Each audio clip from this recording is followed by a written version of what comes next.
This is Pucks in 7 with Ryan Paton and Victoria Matiash.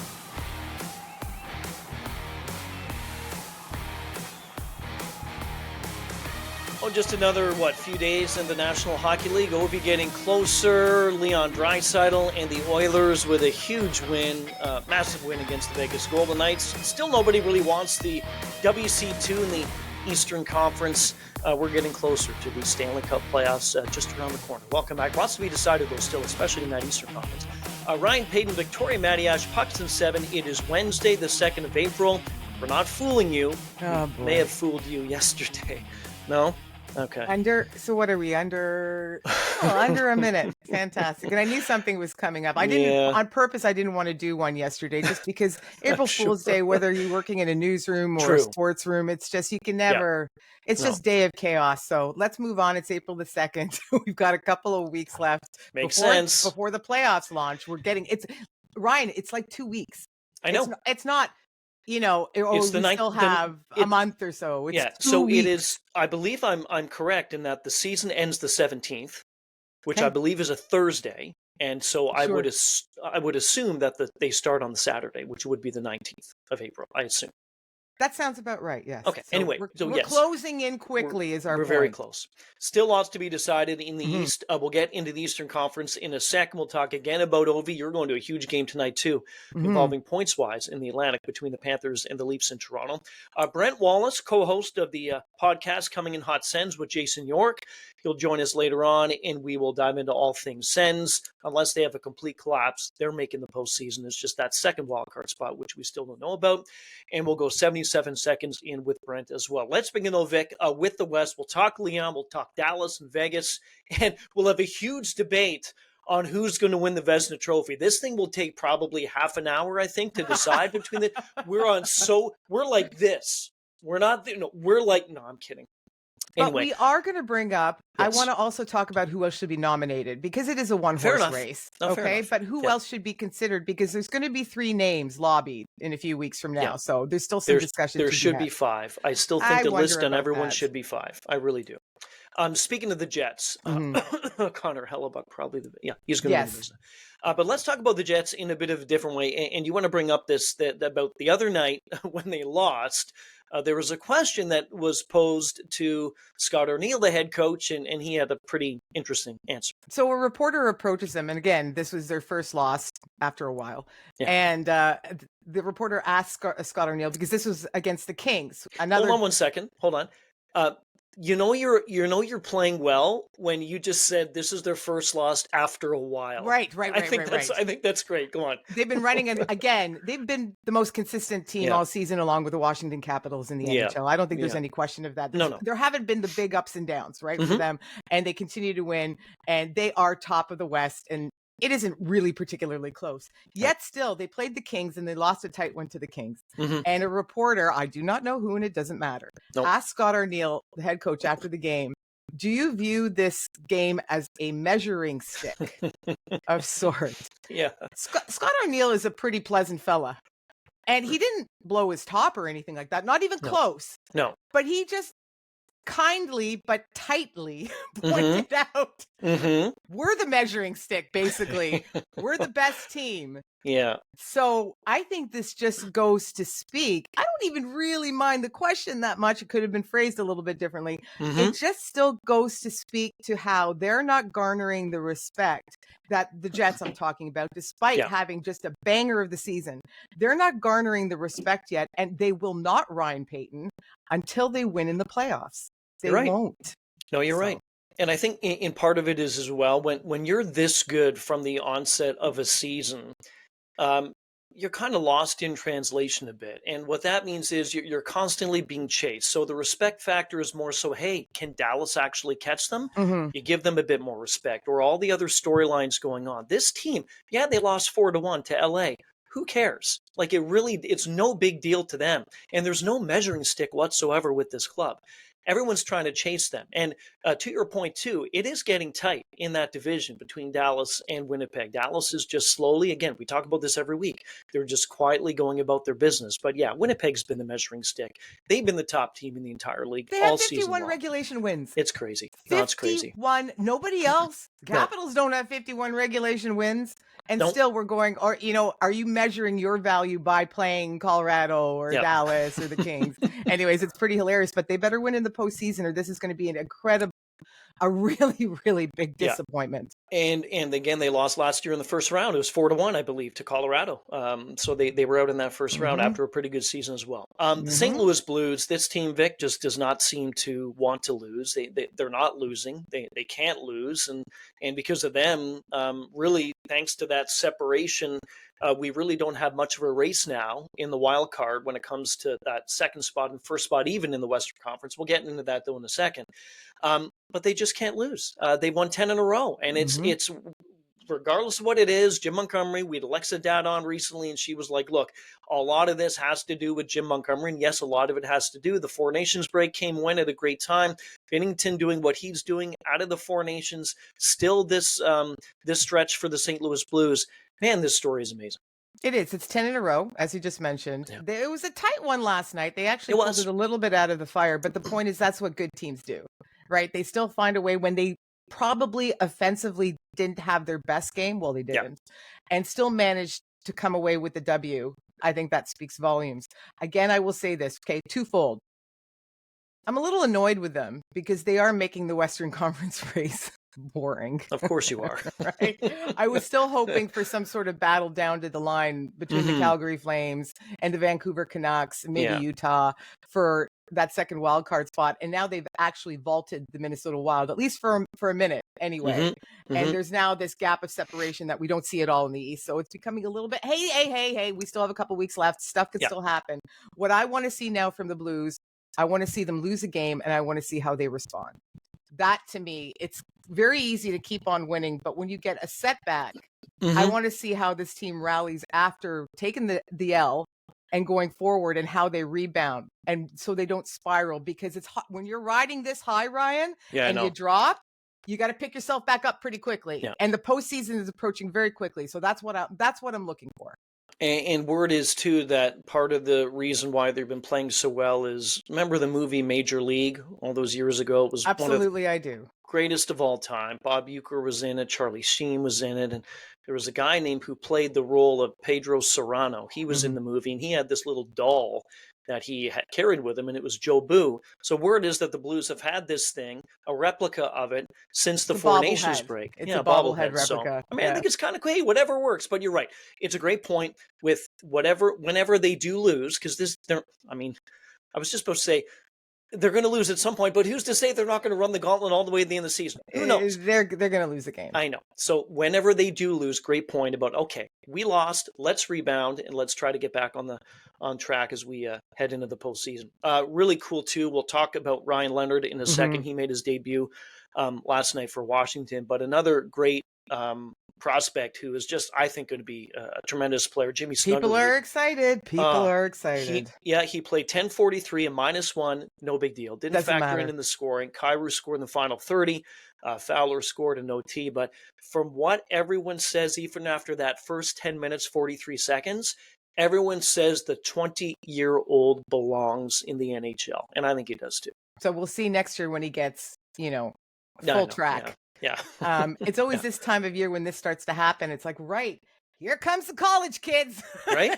College kids are ready to go. Yeah. Because it is the opportunity when their collegiate season ends. Obviously, they can sign their entry level deal and then they can come up and play. So it's I think his future looks very, very bright as well. The future is not just bright for Leon Draisaitl. The past has been bright. The present's bright. Every single thing is bright with this guy. And he's, with McDavid been sidelined and Draisaitl back, and we know the injuries they have in Edmonton with Stuart Skinner, Frederick as well, and Evander Kane. The infirmary is pretty big. Leon Draisaitl, and I'm probably in the minority with this, I believe he's still underappreciated for what this guy can do for Edmonton and also in the NHL. They have a huge win last night. You want to talk about a measuring stick win or a statement win against a Vegas Golden Knights team? That's more accurate, yes. Yeah, right? So they win last night. Leon with his 52nd goal of the season. He is doing and this is a guy too. He scored 2, right? In the game he came back after being out a few games due to injury. 2 goals on 10 shots. 2 goals. I mean, what's going on? It is unreal. Yes, McDavid is so crucial to the success of that team, but Leon, Vic, he's right up there at the same point for me. Yes, he is. That's why he's going to win the Hart Trophy this year. Because the difference in that team when he's on the ice and when he's off. Yeah. If you want any other proof, you don't have to look back at any other month in the season. Just look back at the last 2 games for the Edmonton Oilers. Mm-hmm. How different the results were. How different they looked on the ice. And this is one singular player. I know he plays a lot of minutes, Ryan, but he's not on there for all 60. No, I know. So just as an actual difference maker, and that was a big goal last night during that game as Huge. well. So he's not only leading comfortably with 52 goals in the NHL right now, mm-hmm. despite missing a little bit of time. It's the clutchness. I know there's never really a proper word for that, but he's so incredibly clutch. Well, there is when it comes to your dictionary and thesaurus of words. Whatever I like up. Whatever you like, it's in there. When you need a big time moment, he's a big time moment guy. Yeah. And I don't think there's anything that defines MVP. No. When you consistently produce as well, mm-hmm. more than that. And he's one of the reasons that, again, we might be talking about the Oilers vaulting the Kings for second spot and that all-important home ice advantage. Yeah, they both have played 74 games. They have 8 games left to go right now. Edmonton is 2 points back. And again, home ice advantage. And unless Vegas completely goes into you-know-what, it's going to be the Kings. They ain't gonna. Again. No, they're not. Vegas ain't going anywhere, you-know-what. No, they're not. So Dallas, they've won 6 in a row, 7-1-2 in their last 10 games. They have a game in hand on Winnipeg, Vic. So going back to that Central quickly, about can Dallas actually track Winnipeg down? They possibly can, because those are 2 points that the 2 points the Jets do not have on the schedule that Dallas does have with that game in hand. Anyway, Dallas rolling. Vegas, despite the loss last night, 7-2-1 in their last 10, they're rolling. No one's surprised at this at all, because all Vegas has done since they've come into the league is win. In Dallas, you and I talked about this. It seems on a weekly basis, they just quietly yes, it's very quiet.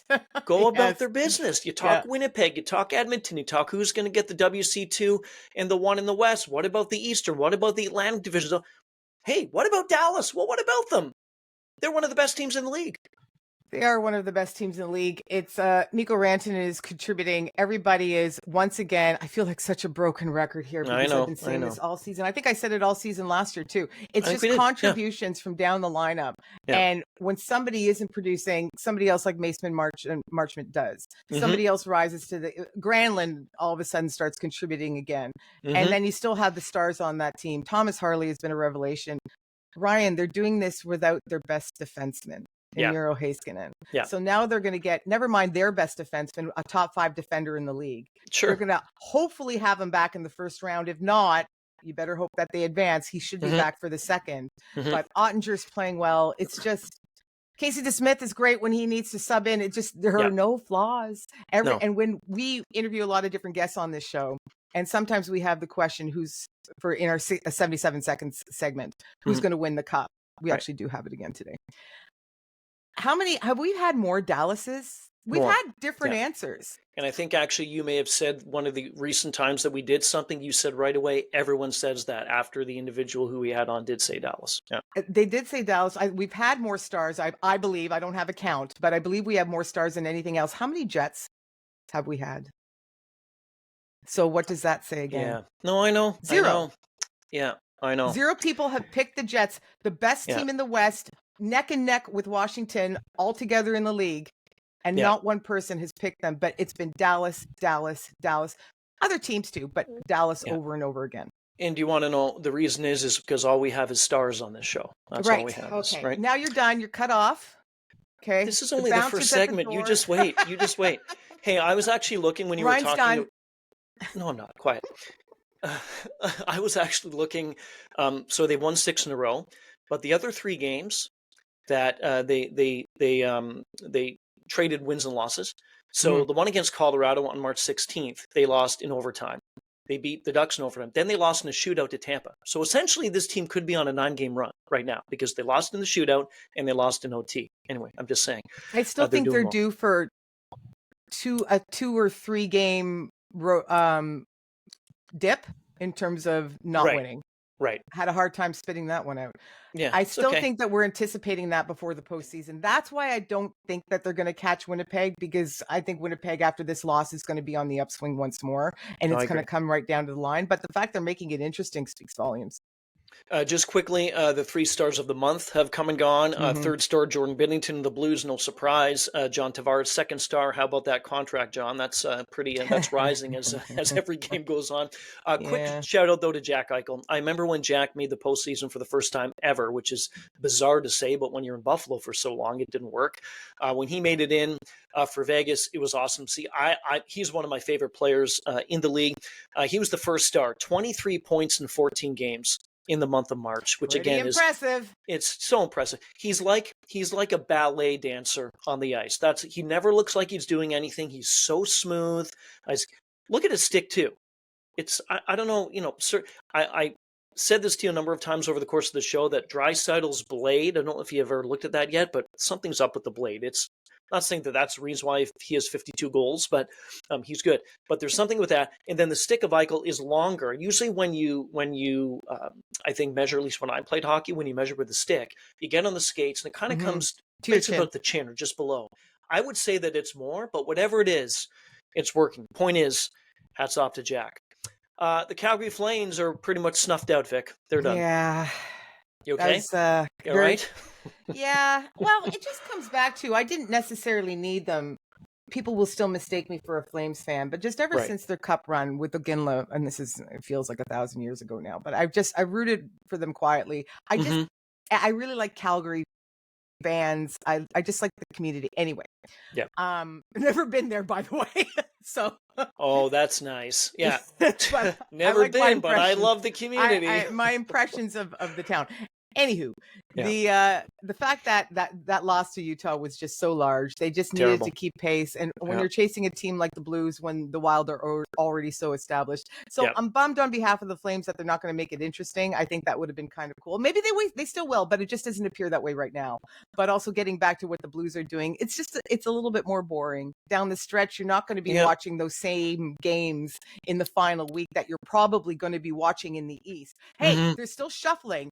I know who finishes where, but in terms of teams making the playoffs, we're now starting. They really needed that win against Utah, and I really think they could have had it. I watched a lot of that game, but unfortunately, no.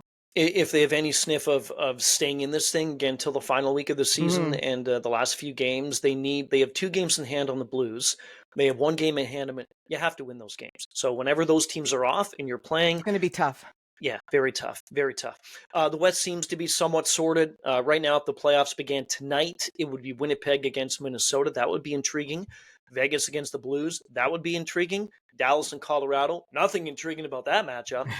And the Kings and the Oilers, they would open up in LA. Anyway, pretty entertaining stuff. Oh, can't wait. The West in particular, I mean, we're going to get to the East in a second. There's a couple of matchups in the East that are a little bit more ho-hum on paper right now, but there isn't anything boring in the West, not as it presents itself right now. No, there's nothing. Quickly, a couple more things. We'll do the lock of the night in a second. The Vezina pick, we're going to go through this too. We're going to go through different awards and our picks as we head down the stretch here by the time the season's done, and then the postseason begins April 19th, we believe. It's Connor Hellebuyck's to lose. It's Connor Hellebuyck. We don't need to waste any more time. That's a formality. You want to go into the other bookies nominees. Aren't even taking wagers on it anymore for the most part, or the odds are so outrageous you have to wager $1 million to win $1 type of thing. Right. So it's so that just again that tells you that paints a pretty good picture of who's going to win the Vezina. Who are your other 2? Jake Ottinger absolutely has to be up there in the discussion. You see, if Anthony Stolarz was playing more, I'd maybe have him up there as well.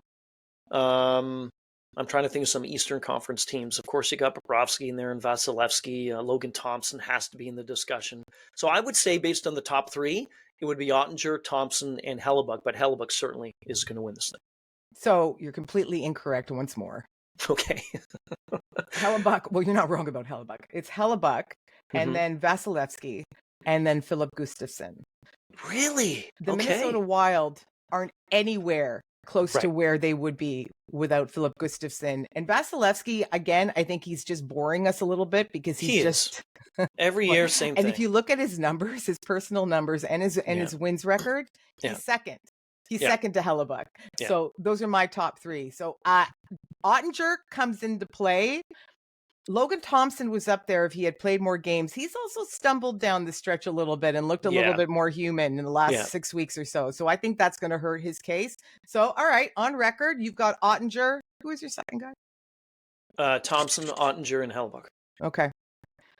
All right. Last one before we do the lock of the night. The last 2 seasons, Hellebuck has only had 30 regulation losses in 118 games. That's it. 80 wins. We haven't had a repeat winner back-to-back of the Vezina since Marty Brodeur did it 06, 07, 07, 08. So no repeat in the last, 16 years. And he was pretty good, that Brodeur. Yeah, not bad. He was all right. Okay, lock of the night. Let's go. Vic loves to do this because it's real simple for her. So what's the lock of the night? Well, this is our Western team lock of the night, not our league-wide lock of the night. And it's slim pickings tonight. I'm still going to point out. I'm still going to point out that I'm perfect. My record is perfect since we started doing this. Okay. So I'm going to, because it's going to end, Ryan. I'm going to enjoy it. I'm milking it. No, you're like the Blues. You're going to ride this thing out. Yeah, right. You are. The Minnesota Wild beat the Rangers. Oh, poor New York. Honestly. Okay, I was going to go with that, but I'm going to go something different. I will do the Kraken beating Vancouver. Really? Okay. In the Canuckville, if you will. We'll take a break. That's the West. We'll go East. Don't forget, too, Brent Wallace, co-host Coming in Hot Sens podcast. He'll join us, too. We'll talk about the Sens, but we'll go East. After this, Pucks and 7, Ryan Paton, Victoria Matiash will be there.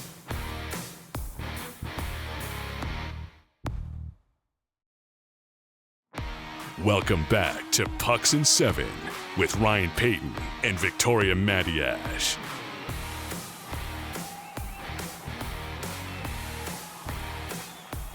All right, from the West to the East, welcome back. Ryan Payne, Victoria Matiash, Brent Wallace will join us in just a bit, co-host of the Coming in Hot Sens podcast with Jason York. We'll talk Sens, and we'll go 77 seconds in with Brent as well. Always a great segment, not just for us, but also for the guests we have after they get by the fear of my email.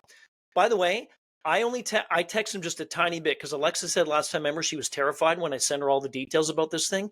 I just texted Brent a time, said, hey, 7 questions in this amount of time. Take as much time as you need. Didn't get a response. So I'm doing better. Anyway, we'll talk Patrick Waugh, Anthony Duclair, lock of the night too. Vic's going to a nice matchup tonight too in Toronto between the Leafs and the Florida Panthers. Let's begin though with Ovi. Again, you've got the circle date, April 12th in Columbus for that day that Ovi's going to get past Gretzky with the record, but we shall see. 4 short now after yet another goal last night. Scored against Boston. Yep.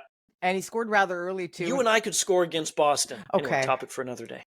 You know what? The Capitals barely won that game. A little bit credit to the Bruins on this particular night. And Ovi scored early, too. So I was wondering, the floodgate's going to open here. Are we going to get a pair or even a hat trick?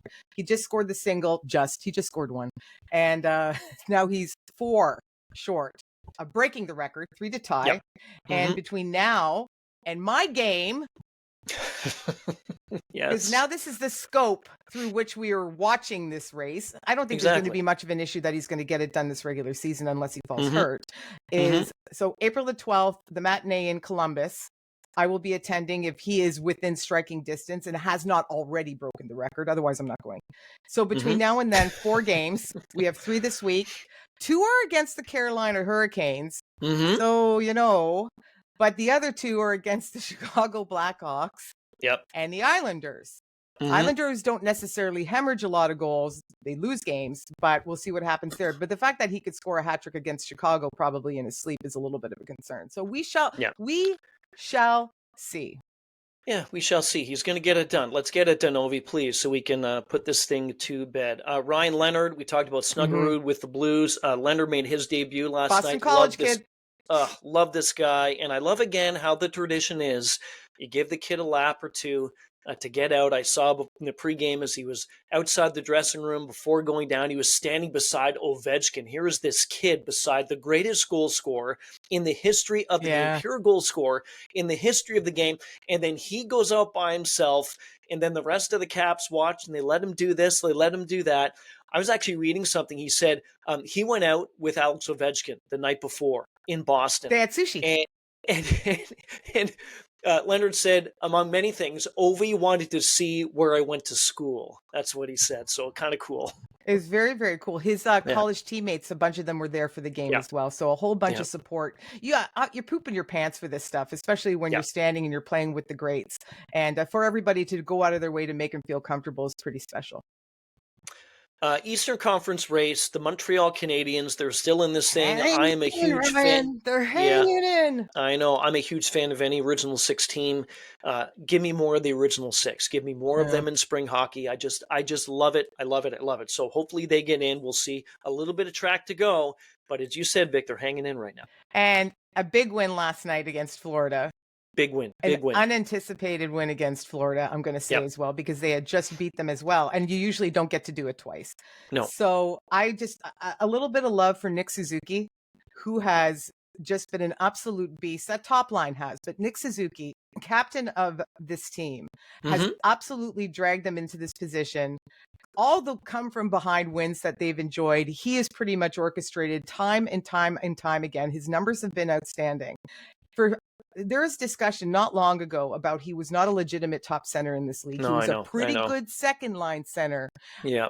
You're still not putting him up there with the McKinnons and the McDavids and the Austin Matthews, but he's a legitimate top center in this league. We can put that to bed. One other really cute fact.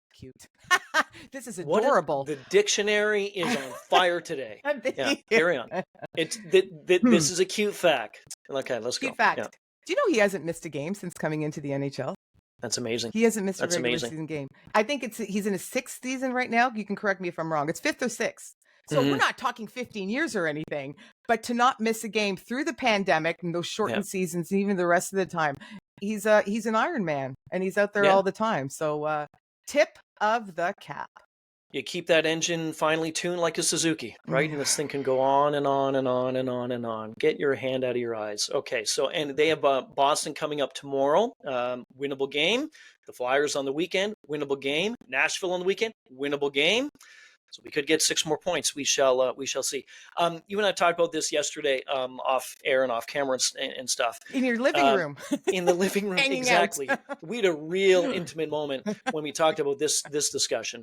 So Nico Mikkola the other night in game 1 of that first, the home and home against the Montreal Canadiens. Time was winding down in the game. It was 4-2, I believe. Panthers defenseman. And so he was coming out of his own zone. Time was like done. Nobody was playing at all. It was like, okay, let's get the horn going. We're going to go home. That's it. He winds up, takes a slap shot. David Savard is toward the other end of the rink, and he sees the puck coming toward him, and he ducks out of the way. It was kind of on a curve. Now, Mikkola, certainly, I do not believe, was trying to hurt anybody. But that is something you do not do. You don't do it. I don't care what you do, because it could have caused serious damage to, I don't know, anybody, not just on Montreal, but Florida, whoever. You just don't do that stuff. We see it, not a lot, but when we do, it gets me boiling. It's like the same reason you don't whip a baseball bat if you get struck out out of frustration. Right, exactly. You have to be responsible for your actions. I do get the frustration. I'm not running Mikkola out of town for this, because you can just understand he just lost it a little bit. And it didn't look like he was targeting anybody at all. It just, he fired it. If you want to do that, make sure you just fire it into the boards and there isn't anybody in your way whatsoever. Because we see golfers whipping their clubs around all the time. Absolutely. This behavior is not unusual. You get very, very frustrated, but you're not wrong. You're in control of yourself. You're in control of your equipment. He had the puck on his stick. Can you imagine, with everything that David Savard has been through, not even just this season, injury-wise, if he took that off the noggin and he was out for the rest of the regular season and then through the postseason, one of the most important defenders. Also, it just sucks in general for him. Let me just throw this at you. Say Savard had his back turned toward the Panthers' end. And say he was going back, I think Montembeault started that game. So say he was going back to the Montreal goalie.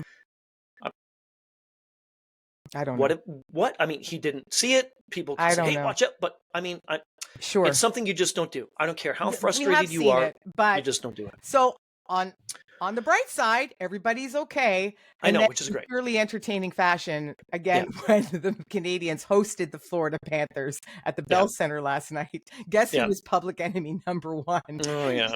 I never had on my bingo card No, me neither. Mikkola to get booed every No. time he touched the No. puck at the No. Bell Center, right? So now Nico Mikkola is not a fan favorite amongst the Montreal faithful, which I found very entertaining.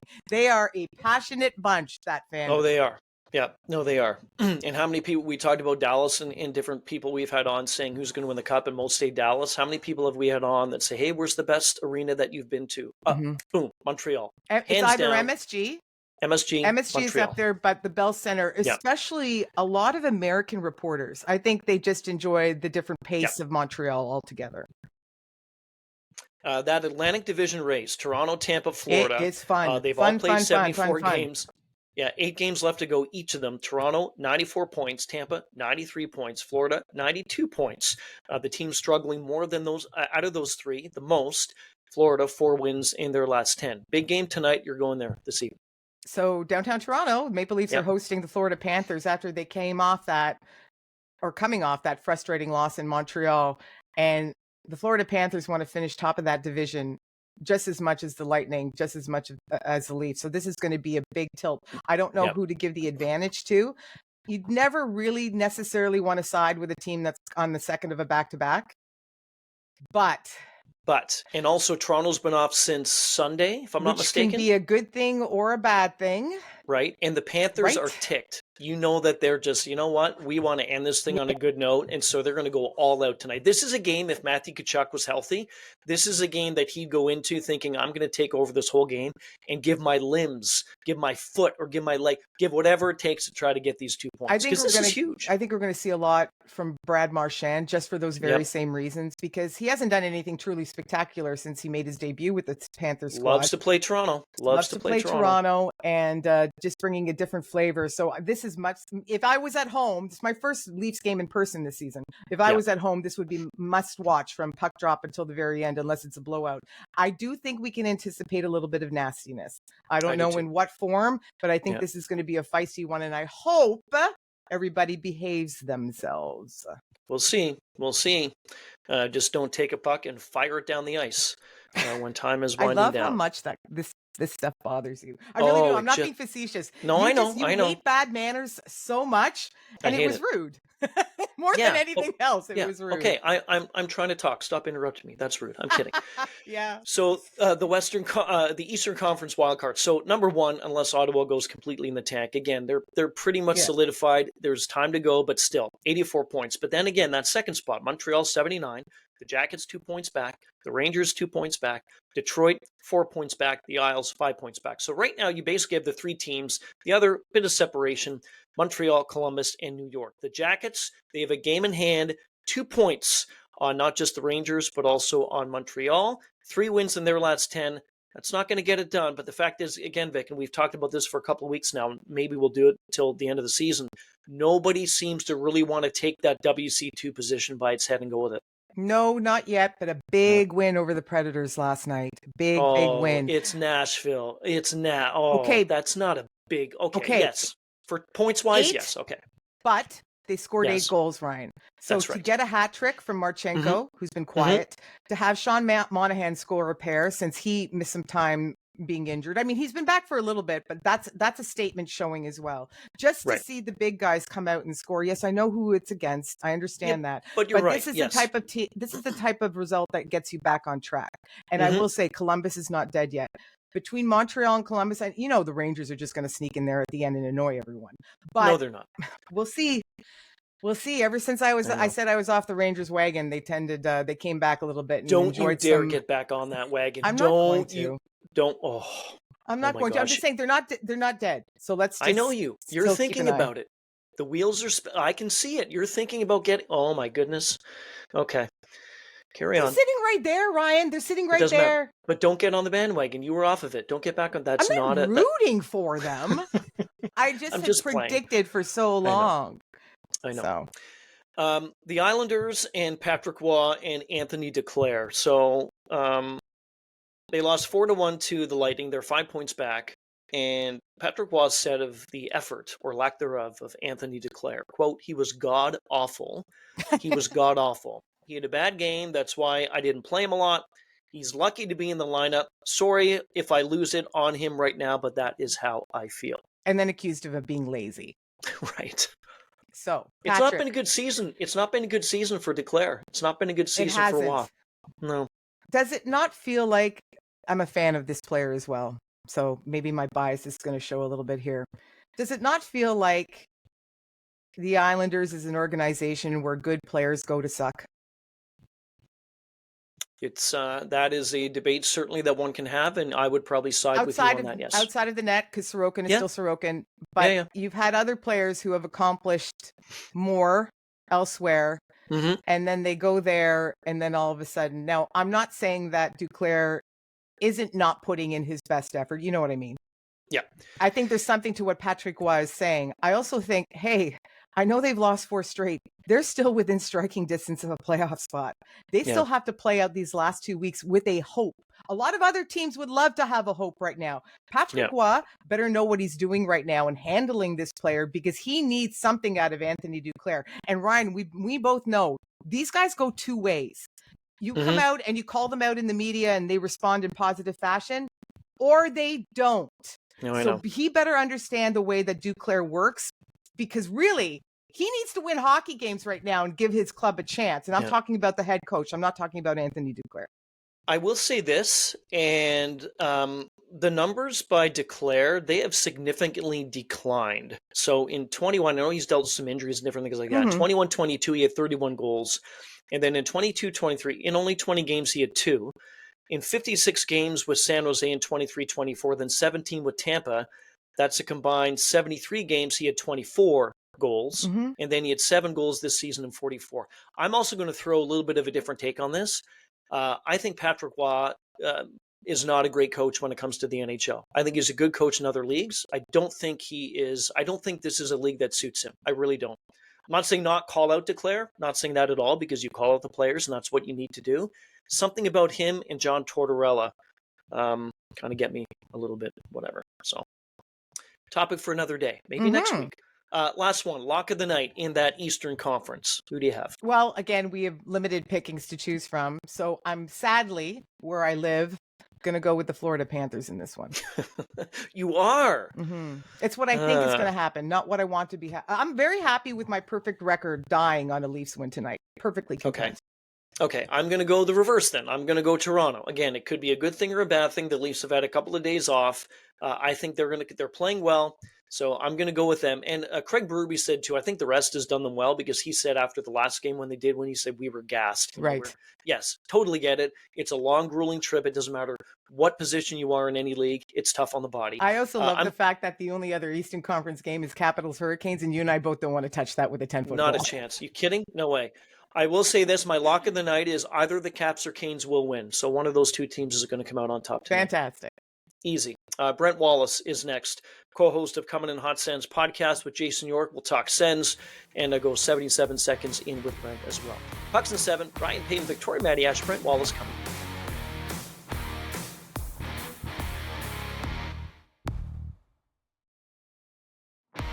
Welcome back to Pucks and 7 with Ryan Paton and Victoria Matiash.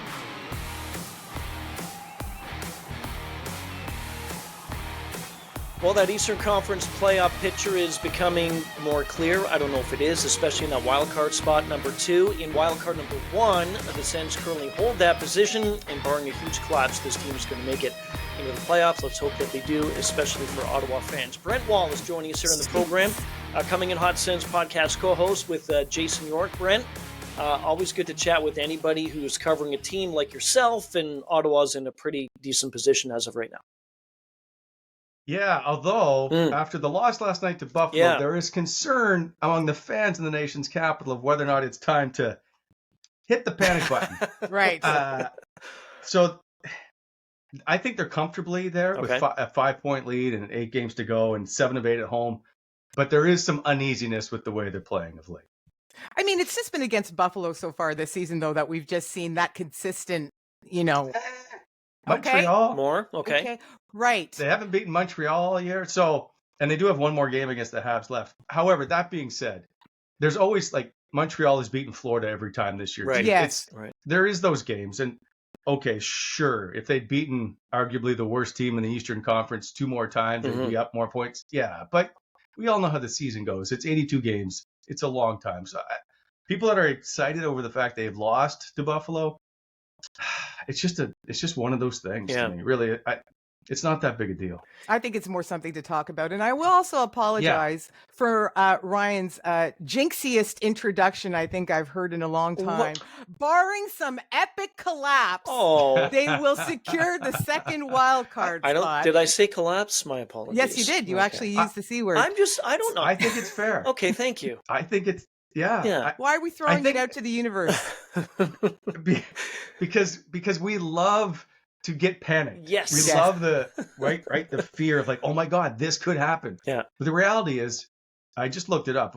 Since February the 1st, Ottawa and Montreal are the 2 top wild card teams, if you will, the group that's in that chase, record wise. Everybody else is struggling to put up points, to get wins. Yeah. So no one's really decided they were going to take the bull by the horns and make a run. And so I don't think that run's going to happen. If it hasn't happened in the first 70 games, I don't think it's happening now. Okay. If I go back to preseason and camp and before the season began in October and then shuffle off to today, April 2nd, is this kind of how you looked at the season for the Sens to go? Did you think they'd be in this position fighting for a spot at this time? You just hoped, right? Yeah. After 7 years, you're like, just hope that you could even be 9th in the league or in the Eastern Conference. We just be around it. Yeah. So there are obviously people who think this team should be 3rd in the Atlantic, which when you've got Florida, Toronto, and Tampa, that's not realistic. So for them to be sitting in this spot, April 2nd, I think it's a perfect scenario for them. It's everything you would hope they would be, fighting for a wild card spot or at least a playoff spot. It's exactly what they are. So the fact they've now lost in overtime to Pittsburgh and lost last night in the last 2, it shouldn't really be that big a concern. But for some reason, people are very jittery right now with this playoff spot. Let's stick to the positive. Why? What has gone right this season? Which players have produced? Why the success? Why are they not 20 games out of a playoff spot? So first, I think Travis Green deserves a lot of credit for just coming in and changing the mindset, changing the way they play.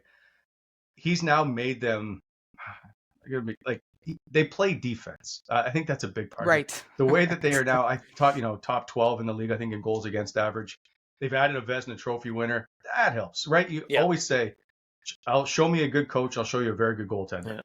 And that's usually the case. So they've got goaltending, which helps. They've got a defensive structure. And the changes they've made to the lineup of bringing in Stanley Cup winners and Michael Amadio, David Perron, Nick Cousins, who's been out for a while, but his presence is still there. Nick Jensen, who is a solid defender who changed the way the back end is played a bit. All those additions, and now Dylan Cousins, who's come in and he's gotten points in 10 of 12 or 11 of 13, whatever it is. Yeah. They have just had impact throughout the lineup, and that's what has really been the biggest driver. Brady Tkachuk, very emotional on the trade deadline day when that did happen, when Cousins came in. He's injured. The level of concern for you, the team, the fan base with the injury right now, where's that at, Brent? So, Ryan, this is a great question because he's been injured since 4 Nations. And there's been the debate in Ottawa whether or not he should be getting rest and whether he should be taken out of the lineup. But you take Brady Tkachuk out of the lineup, and it's a different team, drastically different team. And so the debate has been, well, you got to rest him to get him healthy. And my argument has been, he plays if he can until they clinch a playoff spot. Then you worry about the other stuff after. Okay. But they need him in the lineup. I think this is the 4th game he's missed in 2 years. If I'm not mistaken, they've lost them all. It's just his presence makes them play bigger. Yeah. He's obviously their leading goal scorer. And so the way Brady Tkachuk plays is the way this team will play. And so he drags them into battle every night. I can't understate how important he is to this lineup. Yeah. And so he needs to get healthy, but they got to clinch a playoff spot first. Right. Yeah. That's a big thing. We've been hearing that this might be a fresh injury that was sustained against Pittsburgh over the weekend and not necessarily whatever's been nagging him. Does it sound at all serious, or is this a day-to-day situation for real? So fair enough, because Travis Green alluded to the hit that he had with Ryan Graves in the Pittsburgh game in the second period was what kept him out of last night with an upper body injury, which is fair. I'm not sure how serious it was. It was, for those who didn't see it, it was basically a center ice collision that neither guy saw the other guy coming. So I could see them keeping him out for that, but he's been battling a hip injury. And they did recall Angus Crookshank before that Pittsburgh game because there was belief that Brady may not play in that game as well. So I still believe, I'll call it a hip, lower body, something is still impacting his game. Oh boy. And it is a concern. I don't know what it's going to take to get healthy, and maybe it won't with such little time remaining in the season, but they got to figure out a way to hopefully try to get him 90%. Right. You see Timmy Stützle on a regular basis. I'm a huge fan of his, and I've been a fan of his ever since he came into the game. Describe the game from your vantage point, what he brings to the team, what he brings to the ice as well, because I love watching this guy play. So we've had this discussion I think he's one of the top 5, and I know I cover the Senators, and so I seem somewhat biased, but I will tell you, I think he's one of the top 5 players I would pay to watch play in the National Hockey League. Really? That's like lofty. Cale Makar, I would go on. Quinn Hughes. That's lofty love praise. The way they just play lofty praise. Right? Yeah. But the way he plays the game is so unpredictable. Yeah. And without fear, it is entertaining to watch. Does he score 100 goals? No. And he's down this year. I think he's at 21 or whatever. He had 39 2 years ago. Yeah. But the way I just find him completely unpredictable and exciting to me. So I think he's now starting to finally maybe get some attention. He is a number 1 center, and I think he is arguably the most competitive player on the team. He will will this team eventually. I mean, he's 23 years old. Yeah. He is an outstanding young talent in the National Hockey League. Listening to you call him the most competitive player on the team, on a team that also includes Brady Tkachuk, that is a very, and Claude Giroux. Right. Yeah. Right. That's very high praise. Outside of the stars that we do give attention to, who's a player on the Senator squad that we just don't talk enough about? Somebody who is underrated, outside of Ottawa in particular. Outside? So I think or in Drake general, Batherson, just all together. Who is underrated? So I think Drake Batherson may have the best hands on the team, at least offensively. He can make plays, and he's got a good frame size, 6'3", when he wants to use it. And with Dylan Cousins coming over, he has picked up his game physically. Drake Batherson can win you hockey games, and he's on a very friendly budget at under $5 million a year. Yeah. I think he is the most underrated player on the team because they have Tim Stützle and Brady Tkachuk. And guys, and at the time there was Josh Norris, just guys that were getting more attention. But he's sneakily, I don't believe that's a word. No, it is. Sneakily is a word. Yeah. Yep. You should hear some words Victoria uses, Brent. Anything's a word in her mind. Yeah. But sneakily is a word. Thank you. I appreciate it. I think he's the most underrated player on the team. Interesting. I actually cover fantasy quite a bit for ESPN as well. And he's been one of my, again, sneaky players that have just kind of flown under the radar that a lot of people don't recognize. And all he does is get you fantasy points week in and week out. So I have appreciation. He was -5 last night. So there are some warts to the game. Yeah. Because they lost 5-2. In an off night. But yeah. It's but an off night. I think he's an outstanding offensive talent. If the postseason began tonight, we would have, I believe, if I'm not mistaken, the Battle of Ontario. A lot of people have been wanting this kind of battle to get more intense because it used to be a very intense one all those years ago, and it's maybe lost a bit of it, at least in some people's minds. I mean, I think based on, again, Tkachuk's injury is a concern and all that, but I would love to see these two teams, Toronto and Ottawa, go at it in a meaningful series again. So I'm fortunate enough that I covered all of those playoff games. Oh, lucky you. So lucky you. So, right? And today on the show, we had Radek Bonk on, who played in all those playoff games. Because I wanted to see, like, the Battle of Ontario reignited. It doesn't have the same luster, like Darcy Tucker jumping basically into the Sens bench and Gary Roberts and Joe Newendike and all these guys that just seem to manhandle the Sens, who were by far a superior team. Yeah. They just couldn't play in the playoffs. And so and Pat Quinn was he was such a media manipulator. It was so fun to watch. And even the media was angry with each other. I loved every second. I didn't appreciate it enough because once you go, like if you're 4 straight years, you're like, oh, well, this will just keep continuing. It'll last forever. Yeah. Right. Yes. And so looking back at it, I'm like, man, was that amazing. And I would love to see it come back. We don't have the same tough guys around, which is kind of disappointing. Yeah. So it'll be a skill type game, but I think the fan energy would be outstanding. It would be really cool to see that reignited. That's for certain. Yeah. I have very, very, very vivid memories of all that. In the East altogether, outside of Ottawa, which team frightens you the most? Who are we looking at to just quietly or maybe loudly stomp their way to a Stanley Cup final? So I'd like to have like an asterisk beside the Montreal Canadiens, because you never know when teams that are fighting and they've played this kind of playoff hockey for the last 2 months and they get into a playoff, you never know what can happen. And I think they could beat the Washington Capitals if they were to play a series today. But I was not expecting that answer at all. Continue. But because I watched it with Ottawa once, like they had the pesky Sens, and this kind of reminds me of that team. But Florida, it's always the Florida Panthers. And when you have, they've done it before. They know how to win. When you bring Brady, when you bring Matthew Tkachuk back into the lineup, you've got that guy, Brad Marchand, like Sam Bennett, like they've got so many weapons. And Keith Yandel,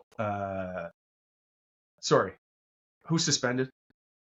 Aaron Ekblad. Aaron Ekblad. I was like, Keith Yandel's a little bit of a throwback. Yes. Yeah. Aaron Ekblad, yes. Yeah. So I think that they're a scary team if they can find and put it together. Agreed. Last one with the Sens, and then we'll get into the 77 seconds with you. I know a lot's been made of Arizona, and now that they're in Utah, they have stability with the ownership of the Smiths, and they actually have a home now to be called home for an extended amount of time for the future. What's the new ownership group brought to Ottawa when it comes to stability? Oh, it's night and day. A lot of it? Yeah. Right? So I'll put it to you this way. It reminds me of what an NHL team is supposed to look like. Interesting. Okay. So, I can't, we'd never have enough time to go through the 36-hour documentary we would have to produce to tell you the nonsense that happened in Ottawa over the last 5 to 7 years. Yeah. But Michael Andlauer came in and completely just changed the mindset and changed the vibe. He made sure he reconnected with the alumni, made sure he reconnected with the business community, made sure he reconnected with the French side, as Ottawa is a border with Gatineau. And so they were isolated forever. No one ever really considered them to be fans, all that stuff. He just has done a lot of things right to make sure the community is involved. And I think that's a big part. Even if Ottawa was not in a playoff spot, I think this team would still support what Michael Andlauer has been able to do and still be on board. Only because he's told you what he's going to do. He's shown what he's going to do. There hasn't been any shortcuts. The players will tell you how well they're taken care of. Staff seem happy. There are bumps. There just doesn't seem to be a lot of unrest. Right. And that's stability. It's just comforting to know coming to the rink, it's a real National Hockey League team. There's a lot to be said about the comfort brought on by commitment and stability, and that applies to life just as much as it applies to any other, anything else. It's huge. So I can appreciate that. All right, let's go to 77 seconds now with Brent. 7 questions. Take as much time as you need. As I alluded to you in a text, don't be scared about this. And Vic, every time it was supposed to be a quick fire thing, but Ryan also wants to take a more gentle approach. So yes, it's like the Chris Berman 2-minute drill. That's what like 7 minutes long. That's exactly. That is it. Okay. We're using that from now on, Ryan. It is exactly It's exactly like the 2-minute drill. Here we go. Your favorite arena to visit outside of Ottawa, obviously. Oh, I really love Detroit's new arena. That one's amazing. I'll go with that. Okay. Favorite NHL figure to interview all time that you've interviewed? So I've been fortunate to be around for 25 years. So Dominic Hasek was always great to me. And we used to, I'll take a little bit of time here. We used to do on TSN, Twas the Night Before Christmas, and we get different athletes to read lines. And I sit down with him, Dom, can you just read me one of these lines? He's like, I don't know anything about this, but, and then he starts to sing Rudolph the Red-Nosed Reindeer to me. Get out. And I'm like, this is outstanding. This is my all-time favorite memory of trying to do 'Twas the Night. The other one is Jaromir Jagr, who, for whatever reason, when I did world championships and stuff, we were to always connect, and he was always very good to me. And he's one of the few guys I've ever asked for an autograph from, and it was a picture of the two of us, and he goes, do you have a copy of it? I'd like to keep one. And so Jaromir Jagr would be a top two for me. It's interesting because those two names have come up as answers to this exact same question from different reporters and hosts around the league. So obviously there's some consistency there. Jagr did shame me once. Oh, he did. But we'll just move on. Okay. He's like, he goes, I'm going to work out, and then he poked me, and he's like, you should come too. Yeah. Oh dear. Many years of therapy later, I could Right? joke about it. Yeah. You feeling okay, Brent? You all right? Yeah, I know. I just need a moment. I don't know who amongst us are going to measure up to. He's still playing competitive professional hockey. I mean, the guy's a machine. So I don't know if that's an insult to anybody else. Like truly. I thought of this the other day. Who would be the best personality ever in the game of hockey? And Brett Hall comes to mind, and there's a few. Maybe Jeff Sanderson, because I mean, back in his day, it seemed to be. But Jaromir Jagr would have to be he would. top 5. Yeah. I don't think there's any questioning that. Number 3. Sorry, I hijacked your 77 No, seconds. no. Yeah, this is allowed. Who? This one should be quick. Who wins the cup this year? God, I don't know. I picked Dallas at the beginning of the year. Okay. I still feel, but how do you the Winnipeg Jets? Yeah. Man, they look like a full. But I've covered Ottawa, who was a President's Trophy winner, and you're like, man, this is the year, and then it's a collapse. So there's always that collapse. Washington doesn't scare me. Okay. Okay. But I think it's Winnipeg or Dallas to me, and I'll throw in Florida. But that didn't help your answer. So I started with the Dallas Stars. I will stick with them. Okay. Easy way to answer that is one of the 16 teams that makes it in is going to win the cup. When are we watching a game at the new arena in LeBreton Flats? And will we still be alive? So I was going to start with, I'm not sure you'll be alive. So okay. So the thing in Ottawa is it's different than any other city in Canada is we have the NCC, the National Capital Commission, which is another layer of government. It's the landlord around basically downtown Ottawa, run by the federal government. And so it is a miserable group to try and deal with to get something done, which is why the area that Ottawa the Sens want to build on has been vacant for like 60 years. So it's at least 5 years. And I think that's a generous 5 years. Okay. You still got to build the arena.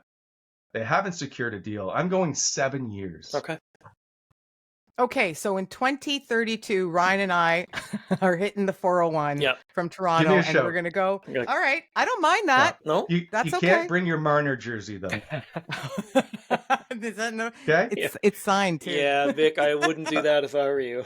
I actually have some Ottawa stuff back here, but should have probably paid closer attention to that before we had you on. Is it a goal against? Is that what it is, the Ottawa stuff? Yeah, it's like Matt Sundin's 500th goal. Right. Moving on. Where are we eating dinner in Ottawa today that doesn't cost $1 trillion? So I have a couple, but Fratelli's and Napoli's out in the West End, they're two amazing restaurants that they really cater to NHL players. They take care of them, protect them, and they have amazing food. So I'm taking you to one of those two spots. I'm going to take a shot in the dark and go, this is Italian food? Correct. Okay, just making sure. If you don't like Italian food, no, I know. We love it. We love it. Get you a diner somewhere. I had dinner a couple years ago at Whalesbone, and that was actually very, very delicious. See, I don't like really oysters. nice. No, you don't. Oh, well, we also ate other things. Yeah, but they're known for their oysters. Yeah. And I don't see the point in oysters. Why? Because you don't chew them. You just swallow them and say it's great. I'm like, no, you chew them. If you eat them properly, I really enjoy oysters. If you eat them properly, you do chew them. All right. I've never known anybody to chew an oyster. No, see, I thought if you ate them properly, you're not supposed to chew them. I thought it was. Then what's the point? Then it's just a blob of snot. Right, it doesn't matter. That's what I'm trying to get to. But you're not doing it right. Okay, you're taking us to Fratelli's, and when you come to Toronto, we're going out for oysters. Yeah. Deal. Is Harbor 60 got oysters? They do. They do, Okay. as a matter of fact. That's a little out Always of my pay grade, by the way. I used to, so we'd always stay at the Westin Yep. and then walk to the ACC, and Yep. I'd walk by it all the time. I'm like, one of these days. Yeah, no, I was down there the other day, not at the restaurant, but driving by. I'm like, yeah, that looks nice, but maybe That's sometime. our stories about Harbor 60. We were driving by the other day. Driving by. Who's So better? there's a bunch of players, right? The Sens or whatever. Right. Whenever they go to Toronto, would like, oh yeah, we ate at Harbor 60. So now they're retired. Like, you should go to Harbor 60. I'm like, I still don't have your money. Like, I don't understand what you think I made, but it isn't your money. Right. Who's better, Brent, at picking games, you or Gertie the dog? This may be the best question ever, because I got fired from picking and Gertie took over, our family dog. She has got us over 500. We were under 500 by me selecting. So she is, I would, if my life depended on picking one of the two games, I'm taking Gertie. Yeah. I did see her almost go for the Predators the other day, and you seem to have an issue with that. So, but yeah, sometimes she hesitates. And so I'm like, and then I'm like, so yeah, but luckily she's been more right than wrong. Good. Final one. Where can we get a can of Salty Wally IPA? Wow, you guys are on top of everything. It's imminently coming out. I have no idea, but it's definitely got to be a sour. It can't be an IPA. You can't be called Salty Wally, right, and have a refreshing taste. Right. So right, bitter Wally. Bitter Wally would work. Yeah. Right. So who's making it though? No, it's just a fan who sent them in. We discussed. I forget how we got onto beers in the last show, and somehow the fan made these cans of us. So there is no beer as of yet. As of yet. All right. I'm gonna keep my eyes on that though. I want a can of Salty Wally IPA at some point in time. My fly off the shelves. My money will be on that happening first before a new arena in the flats. So let's there's a better chance. Let's do that within 7 years. No question. Brent, we're out of time. Thanks for this. Appreciate it. Looking forward to doing it again. And let's go Sens to try to get them into the playoffs. Before the collapse. Absolutely. Thank you. Thank you. Thank you very much. Thanks, guys. This has been Pucks in 7, available on the SiriusXM app and wherever you get your podcasts.